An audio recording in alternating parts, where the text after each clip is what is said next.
Hello friends, welcome to மக்கள் சேவை channel. இன்றைக்கி நம்ம ஒரு முக்கியமான இன்ஃபர்மேஷன் பற்றி தான் பார்க்க போகிறோம். அதாவது டிஎன்பிஎஸ்சி குரூப் 2 எக்ஸாமுக்கு அப்ளை பண்ணவங்க கடைசி தேதிக்குள்ளே இந்த எல்லா இன்ஃபர்மேஷனுமே கரெக்டாக இருக்கா இல்லைன்றதை செக் பண்ணிக்கோங்க. இப்போ இதை பற்றின மொத்த இன்ஃபர்மேஷன் தான் இந்த வீடியோ பார்க்க போகிறோம். இந்த வீடியோ ஸ்கிப் பண்ணாமல் ஃபுல்லாக பாருங்கள். அது மட்டும் அல்ல, இந்த வீடியோ நிறைய பேருக்கு ஷேர் பண்ணுங்கள். ஃபஸ்ட்டு இந்த வெப்சைட் பண்ணிக்கோங்க. இந்த வெப்சைட்கான லிங்க்கை நான் டிஸ்கிரிப்ஷன் கொடுத்துட்றேன். tnpsc.government.in இதான் பார்த்தா அஃபீஷியல் வெப்சைட். ஓகே, ரீசெண்டாக டிஎன்பிஎஸ்சிலேருந்து குரூப் 2 மற்றும் குரூப் 2க்கான வேலையை அறிவிச்சிருந்தாங்க. அப்ளை பண்ணுறதுக்கான கடைசி தேதி 13/8/2025. அதுக்குள்ளே அப்ளை பண்ணிக்கோங்க. இன்னும் 8 நாள் தாங்க டைம் இருக்குது. அதுக்குள்ளே சீக்கிரமாக அப்ளை பண்ணுங்கள்.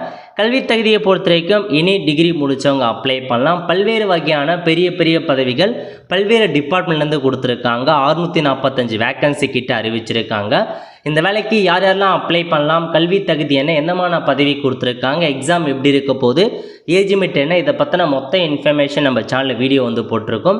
லிங்க் டிஸ்கிரிப்ஷன் கொடுத்துரு, அந்த வீடியோ பார்த்து தெரிஞ்சுக்கோங்க.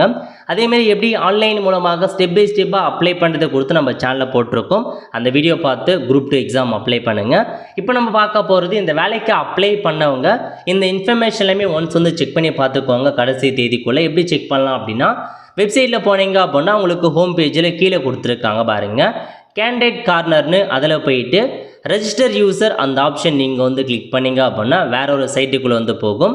இதில் போயிட்டு ஏற்கனவே பதிவு செய்த உள்நுழைய அந்த ஆப்ஷன் நீங்கள் கிளிக் பண்ணி உங்கள் டிஎன்பிஎஸ்சி ஓடிஆர் இருக்குது பாருங்கள், ஒன் டைம் ரெஜிஸ்ட்ரேஷன் பாஸ்வேர்டு.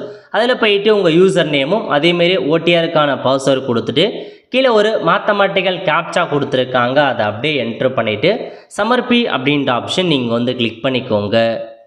இந்த மாதிரி தான் உங்களுக்கான டேஷ்போர்டு ஓப்பன் ஆகும். இதில் கொடுத்துருக்காங்க பாருங்கள், கரண்ட் அப்ளிகேஷன்னு. இந்த ஆப்ஷன் நீங்கள் கிளிக் பண்ணிங்க அப்படின்னா நீங்கள் அப்ளை பண்ண எல்லா எக்ஸாமும் ஓப்பன் ஆகும். அதில் போயிட்டு கடைசியாக உங்களுக்கு கொடுத்துருக்காங்க பாருங்கள், combined civil service examination group 2 group 2A service 2025ன்னு. அதுக்கு நேராக இந்த இடத்துல உங்களுக்கான ஸ்டேட்டஸ் முதல்ல நீங்கள் செக் பண்ண வேண்டியது கன்ஃபார்மண்ட் இருக்கா அப்படின்னு நீங்கள் செக் பண்ணிக்கோங்க. இந்த இடத்துல கன்ஃபார்மண்ட் இருந்துச்சு அப்படின்னா நீங்கள் சக்ஸஸ்ஃபுல்லாக அப்ளை பண்ணிட்டு தான் அர்த்தம். ஒருவேளை இந்த இடத்துல இன்கம்ப்ளீட் இருந்துச்சு அப்படின்னா நீங்கள் ஏதோ பார்த்தா இன்னும் ஃபில் பண்ணாமல் இருக்கீங்க, ஏதோ விட்டுருக்கீங்கன்னு அர்த்தம். அதேமாரி பேமெண்ட் பெண்டிங் இருக்குது அப்படின்னா நீங்கள் இன்னும் பேமெண்ட் பண்ணாமல் இருக்கீங்க அப்படின்னு அர்த்தம். ஒருவேளை நீங்கள் எடிட் பண்ணியிருக்கீங்க அப்படின்னா, எடிட் பண்ணிவிட்டு அப்படியே விட்டுட்டீங்க அப்படின்னா கன்ஃபார்ம்டு பட் நாட் எடிட் அந்த மாதிரி ஷோ ஆகும். ஸோ இந்த மாதிரி கன்ஃபார்ம்டு இருந்தால் மட்டும்தான் அப்ளிகேஷன் கன்ஃபார்ம் ஆகிருக்குன்னு அர்த்தம். அதை முதல்ல நீங்கள் தெளிவாக செக் பண்ணி பார்த்துக்கோங்க. அப்ளிகேஷன்ஸ் இதுதான் ரொம்ப இம்பார்ட்டன்ட். கன்ஃபார்ம்னு இருக்குது அப்படின்னா கன்ஃபார்மாக உங்களுக்கு அப்ளிகேஷன் சப்மிட் ஆகிடுச்சு. ஓகே, அடுத்த கட்டமாக நம்ம பார்க்க போகிறது அப்ளிகேஷன் ஃபார்மை வியூ பண்ணி பாருங்கள். இதில் இருக்குது பாருங்கள், வியூ அப்படின்ற ஆப்ஷன் நீங்கள் கிளிக் பண்ணிங்க அப்படின்னா உங்களுக்கான அப்ளிகேஷன் ஃபார்ம் இந்த மாதிரி தான் ஓப்பன் ஆகுங்க. ஸோ இதில் போயிட்டு நீங்கள் கொடுத்த இன்ஃபர்மேஷன்ஸ் எல்லாமே கரெக்டாக இருக்கா இல்லையான்றதை நீங்கள் செக் பண்ணி பார்த்துக்கோங்க.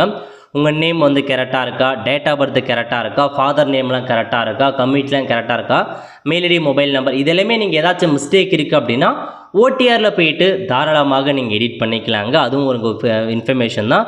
ஓடிஆரில் போய்ட்டு எடிட் பண்ணிக்கலாம். நெக்ஸ்ட்டு ஸ்பெஷல் கேட்டகரி எல்லாமே கரெக்டாக இருக்கான்னு செக் பண்ணி பார்த்துக்கோங்க. எஜுகேஷன் குவாலிஃபிகேஷன் செக் பண்ணி பார்த்துக்கோங்க. இதில் முக்கியமான இன்ஃபர்மேஷன் என்ன அப்படின்னா, நீங்கள் எந்தெந்த பதவிக்கு அப்ளை பண்ணியிருக்கீங்க அப்படின்னு செக் பண்ணி பாருங்கள்.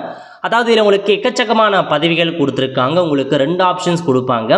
நீங்கள் ஃபாரஸ்ட் வேலைக்கும் அப்ளை பண்ணுறீங்களா அப்படின்ற மாதிரி கேட்டிருப்பாங்க.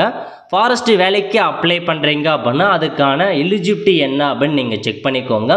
ஏன்னா ஃபாரஸ்டர் பதவியை பொறுத்த வரைக்கும் உங்களுக்கான கல்வி தகுதி ஒரு 17 டிகிரி கொடுத்துருக்காங்க. அந்த டிகிரியை சார்ந்தவங்க மட்டும்தான் நீங்கள் ஃபாரஸ்டர் பதவிக்கு அப்ளை பண்ண முடியுங்க. So agriculture, animal husbandry, botany, chemistry, computer application இந்த மாதிரி 17 டிகிரி மேஜர் சப்ஜெக்டாக வருது அப்படின்னா நீங்கள் தாராளமாக ஃபாரஸ்டார் அப்ளை பண்ணலாம். அது மட்டும் போதாது, உங்களுக்கான ஹைட்டு மற்றும் செஸ்ட் மெஷர்மெண்ட் கேட்டிருக்காங்க. ஆண்களுக்கு 163 சென்டிமீட்டர் ஹைட் இருக்கணும், பெண்களுக்கு 150 இருக்கணும். அதேமாரி செஸ்ட் மெஷர்மெண்ட் என்ன அப்படின்றத நீங்கள் நோட் பண்ணிக்கோங்க. இந்த கல்வி தகுதி செஸ்ட் மற்றும் ஹைட் மெஷர்மெண்ட் இருக்குது அப்படின்னா தாராளமாக ஃபாரஸ்டர் பதவிக்கும் நீங்கள் அப்ளை பண்ணலாம். ஒருவேளை நீங்கள் தெரியாமல் மாற்றி ஃபாரஸ்டர் பதவி நான் கொடுத்துட்டேன், எலிஜிபிளே எனக்கு இல்லை நான் கொடுத்துட்டேன் அப்படின்னா இப்போ நீங்கள் அந்த ஒரு பதவியை மட்டும் ரிமூவ் பண்ணிடுங்க, மற்ற பதவிக்கு எலிஜிபிள் ஆகும். இல்லை எனக்கு எல்லாமே தகுதியெல்லாம் கரெக்டாக இருக்கா அப்படின்னா நீங்கள் எஸ் கொடுத்து ஃபாரஸ்டர் பதவிக்கும் சேர்த்தே நீங்கள் அப்ளை பண்ணிக்கலாம். ஓகே, இதுதாங்க உங்களுக்கான இன்ஃபர்மேஷன்ஸ். எல்லாமே செக் பண்ணி பார்த்துக்கோங்க இன்ஃபர்மேஷன்ஸ் கரெக்டாக இருக்கா இல்லைன்ற மாரி. அதேமாரி வந்து பார்த்தா நீங்கள் வந்து டைப் ரைட்டிங் முடிச்சிருக்கீங்க. இந்த இடத்துல வந்து பார்த்துங்க ஒரு சில பேருக்கு டவுட் இருக்குது. அதாவது டெக்னிக்கல் எக்ஸாமினேஷன் டைப் ரைட்டிங் மற்றும் ஷார்ட் ஹேண்ட் ரெண்டுமே முடிச்சிருந்தால் மட்டும்தான் அந்த இடத்துல உங்களுக்கு அந்த ஆப்ஷன் கொடுக்க முடியும், பாஸுக்கான ஆப்ஷன். அதே நீங்கள் செக் பண்ணிவிட்டு எஸ்ஸாக கொடுத்துக்கோங்க. பிஎஸ்டிஎம் பொறுத்த வரைக்கும் நீங்கள் ஃபஸ்ட் ஸ்டாண்டர்ட்லேருந்து டிகிரி வரைக்கும் ஃபுல் அண்ட் ஃபுல் தமிழ் மீடியத்தில் படிச்சிருந்தால் மட்டும்தான் பிஎஸ்டிஎம் கொடுக்க முடியும். நடுவில் ஏதாச்சும் ஒரு சப்ஜெக்டாச்சும் நீங்கள் இங்கிலீஷ் மீடியத்தில் படிச்சிருக்கீங்க அப்படின்னா கொடுக்க முடியாது. நீங்கள் படித்த டிகிரி கூட முழுக்க தமிழ் மீடியத்தில் இருந்தால் மட்டும்தான் பிஎஸ்டிஎம்க்கு உங்களால் எஸ் கொடுத்துக்க முடியும்.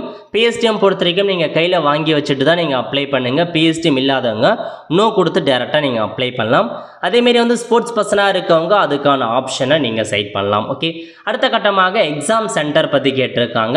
எக்ஸாம் சென்டர் உங்களுக்கு வேண்டிய எக்ஸாம் சென்டரை நீங்கள் கொடுத்துக்கலாங்க.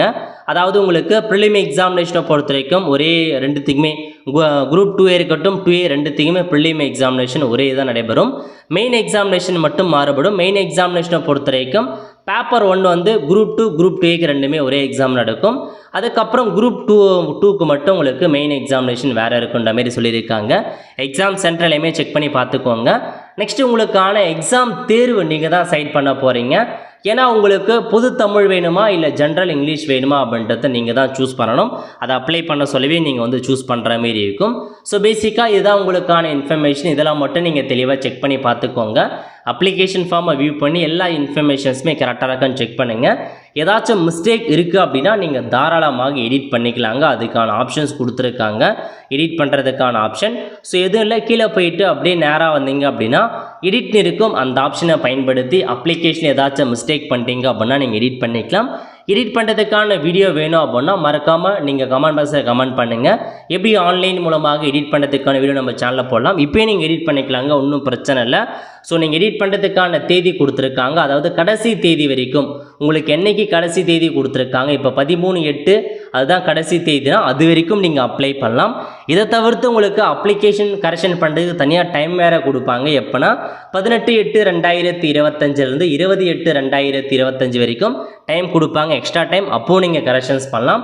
இப்போ கூட ஏதாச்சும் கரெக்ஷன்ஸ் இருக்குன்னு தெரிஞ்சுது அப்படின்னா எடிட் கொடுத்து நீங்கள் கரெக்ஷன்ஸ் வந்து பண்ணிக்கோங்க. ஓகே, அடுத்த கட்டமாக டாக்குமெண்ட் அப்லோட் ஆப்ஷன்ஸ் இருக்குது. இந்த டாக்குமெண்ட் அப்லோடை பொறுத்த வரைக்கும் this page is not applicable for you அப்படின்னு வந்துச்சு அப்படின்னா நீங்கள் டாக்குமெண்ட் அப்லோட் பண்ண தேவையில்லைங்க. நீங்கள் வந்து குழப்பிக்க வேணாம்.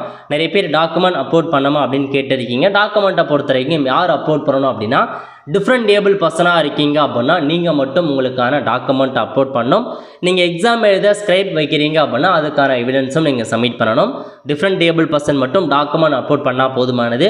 வேறு யாருமே டாக்குமெண்ட்டை அப்லோட் பண்ண தேவையில்லைங்க. அதையும் தெளிவாக நோட் பண்ணிக்கோங்க.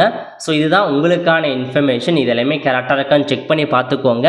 ஏதாச்சும் நீங்கள் ஃபாரஸ்டர் தகுதி இல்லாத அப்ளை பண்ணுறீங்க அப்படின்னா ஸோ வெரிஃபிகேஷன்ஸ் அப்போ ரிஜெக்ட் ஆகிறதுக்கான வாய்ப்புகள் இருக்குது. அதையும் நீங்கள் தெளிவாக செக் பண்ணி பார்த்துட்டு எல்லாமே ஒன்ஸ் கரெக்டாக இருக்கான்னு செக் பண்ணி பார்த்துட்டு அப்ளை பண்ண பாருங்கள். Okay, all friends. ஸோ இதான் உங்களுக்கான இன்ஃபர்மேஷன்.